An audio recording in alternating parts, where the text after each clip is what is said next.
What if Deku was a firebender? Chapter 6. Bakugo sat on Gran Torino's sofa panting. Lying down on the job? Asked Gran Torino. The old man shot around, kicking Bakugo in the stomach. Bakugo was knocked backwards onto the floor, coughing. It's been almost a week, and I haven't seen anything impressive. You're strong, but you rely on that too much. You need to think more, rather than rush in blind. That's how you'll get yourself killed, said Gran Torino. Gran Torino shot around, kicking Bakugo in the back of the head. Now, show me why All Might chose you, said Gran Torino. Bakugo's hands smoked and his body sparked with energy of one for all. I'll show you exactly why, growled Bakugo. Bakugo shot forward, aiming a blast at the old man, but he was fast and slipped past him. However, Bakugo didn't give up. Using his impressive mobility of one for all, Bakugo kicked off the wall and shot to the other side of the room, getting right up into Gran Torino's face with a blast. The old man managed to dodge it, but Bakugo turned, aiming his other hand into the path of the old hero. The explosion shot through the air, cutting off Gran Torino's escape, making him stop for a second. This is what Bakugo was waiting for. Using his explosions, he shot himself into the air, spinning around the old-timer until he was directly above him, with a tiny howitzer impact firing in his hand. The room was rocked with a massive shockwave which tore all the furniture apart. Gran Torino landed across the room, panting. Very good. Recognize your enemy's weaknesses and punch them for it, said Gran Torino. Bakugo got to his feet, taking a deep breath. He wiped the blood from his lip and sat down. Get your stuff. We're going out, said Gran Torino. Bakugo sighed with exhaustion. For the past week, Gran Torino had been brutalizing him, but even the hard-headed Bakugo could admit he had grown much stronger. A few minutes later, Bakugo was in his hero costume, and the two were climbing into a taxi. Meanwhile, Deku sat on the ground beta, meditating. After getting rid of Azula's hypnosis, Deku found that his mind was much quieter, and he could finally meditate properly. Would you like some tea, Zuko? Said Iroh. Deku smirked, opening his eyes. Tell me, my boy, why do you meditate? Asked Iroh. My head isn't completely right. I'm trying to find a calm point to draw from, said Deku. Tell me what troubles you, said Iroh. I might not be as scared anymore, but I'm still angry. I know anger can be a weapon, but I can't control it. I'm worried I might lose control of my flames if I don't concentrate, said Deku. Ah, I see, said Iroh. Iroh finished his tea and stood up. Show me. Let me see what out of control looks like, said Iroh. It's not something I can just turn on, said Deku. Iroh smirked. Well, then I guess your mother was right about you, said Iroh. Deku shot to his feet, smirking. That was a dirty move, said Deku. I know, but it worked, said Iroh. Iroh dropped into a stance. Come at me, said Iroh. Deku shot forward, blue flames firing out from behind him. He loved the feeling of finally using them. It was like he'd lived his life underwater and had to finally come up for air. He landed in front of Iroh and blasted him point blank with a powerful jet of flame. The pillar of blue shot through the building, setting it ablaze. Where were you aiming? Asked Iroh. Deku span around, firing another blast behind him.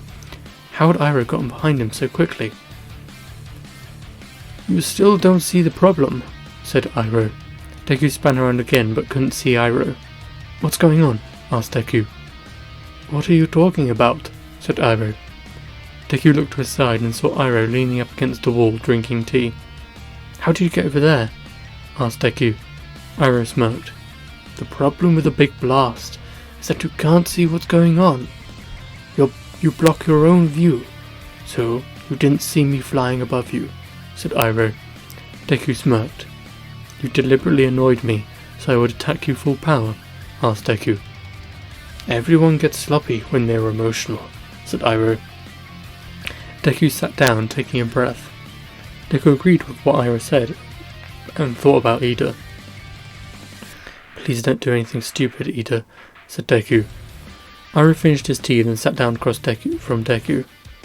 It is a good thing that you're meditating, because it will help you with your next step, said Iroh. Next step? Asked Deku.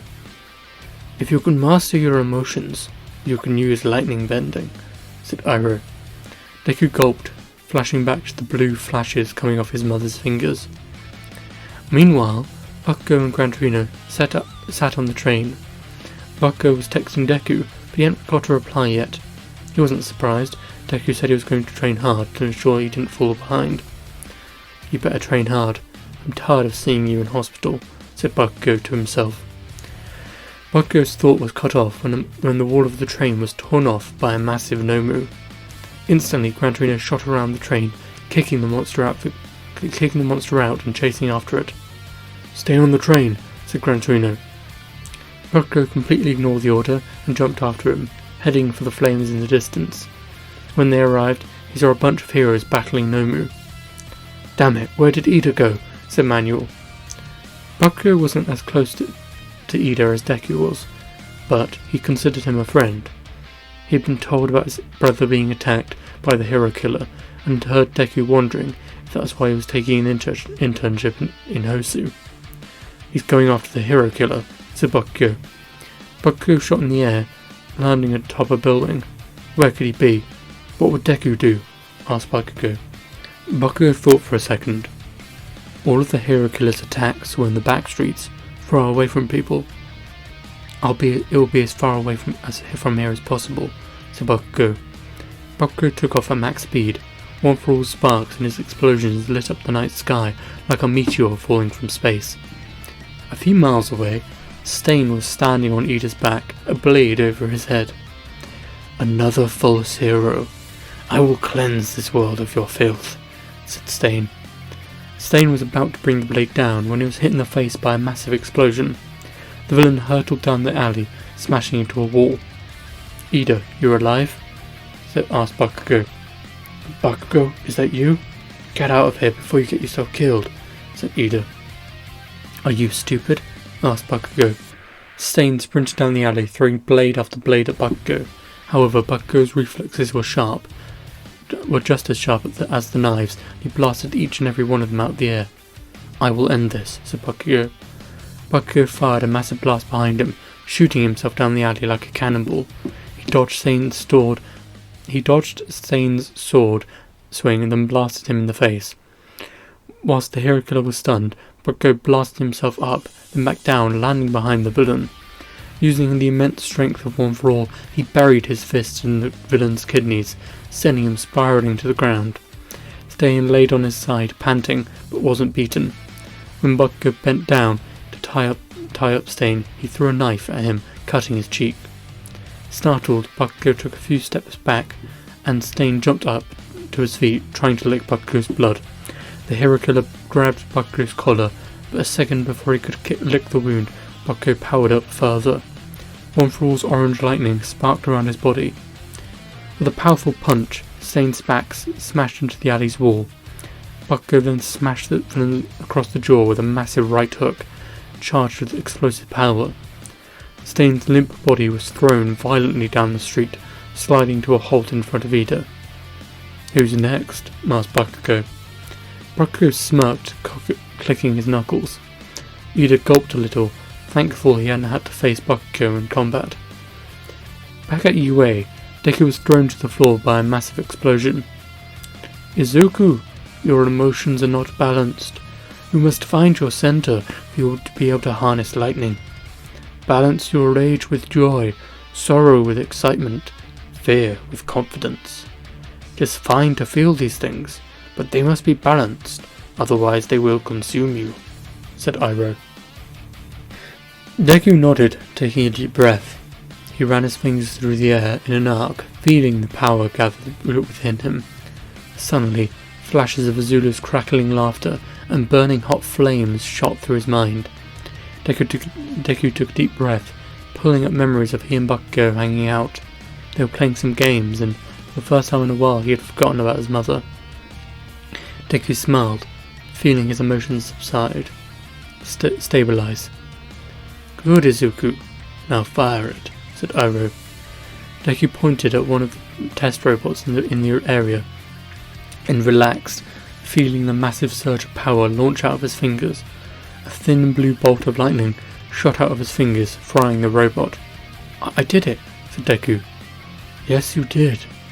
This is the lowest level of lightning, so you will need to train it. I'm sure you can do it, said Iroh. Deku turned, bowing to Iroh. Thank you so much, said Deku.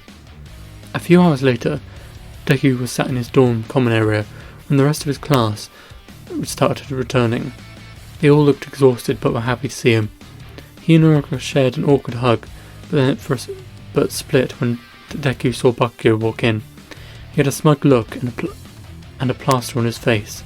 Deku ran over, smiling. Hey Deku, I hope you trained hard, 'cause I'm way stronger, said Bakugo. Bakugo leaned closer, whispering in Deku's ear. I'm not supposed to tell anyone, but I took down the hero killer and saved Ida, said Bakugo. Deku looked impressed, but his smile didn't fade. That's impressive, but I've been working hard too, said Deku. Deku held his hands in front of him. In one hand, blue flames roared to life, illuminating the room, and in the other, blue sparks shot between his fingers. Bakugo was shocked, but smiled. Now that's what I'm talking about, said Bakugo. End of chapter 6.